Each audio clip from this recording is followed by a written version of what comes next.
मित्रों नमस्कार। आइए आज एक और भी बहुत इम्पॉर्टेंट टॉपिक पे बात करें। टॉपिक या मुद्दा कहें ये है कि क्या इंक्वायरी रिपोर्ट सबमिट करने के बाद इंक्वायरिंग अथॉरिटी या इंक्वायरी अफसर को बदला जा सकता है।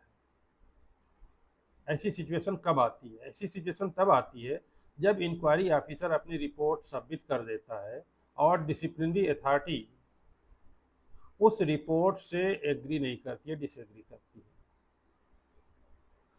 तो उसके पास क्या ऑप्शन होता है? डिसिप्लिनरी अथॉरिटी ऐसे सिचुएशंस में दोबारा इंक्वायरी कराने का उसके पास एक अधिकार है, एक राइट है एज पर रूल। लेकिन अब पॉइंट ये है कि वो इंक्वायरी किससे कराए।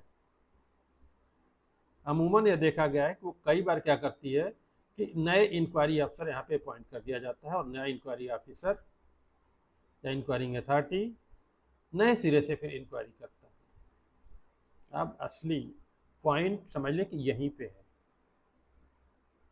कि डिसिप्लिनरी अथॉरिटी के पास क्या पावर है कि वो एक बार अपॉइंट हुए इंक्वायरी ऑफिसर जब वो अपनी इंक्वायरी रिपोर्ट भी सबमिट कर चुका है तो क्या उसको चेंज कर दे, बदल दे।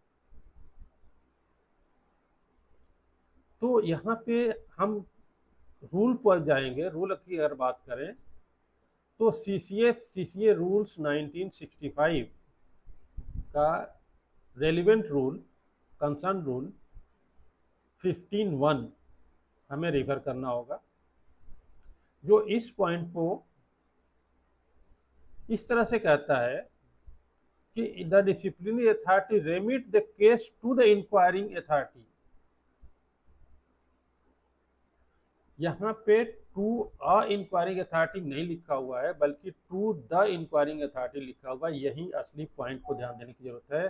टू द इंक्वायरिंग अथॉरिटी मतलब कि जो इंक्वायरिंग अथॉरिटी ने इंक्वायरी कर लिया है उसी को आप अपनी रिपोर्ट दोबारा देंगे कि वो नए सिरे से उसको इंक्वायरी करके और अपनी रिपोर्ट सबमिट कर दे।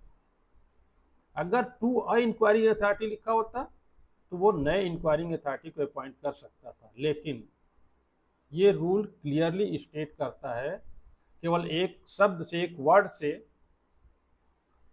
क्या करता है, डिसिप्लिनरी अथॉरिटी को इंक्वायरिंग अथॉरिटी को चेंज करने के पावर को रोक देता है। वह चेंज नहीं कर सकता है।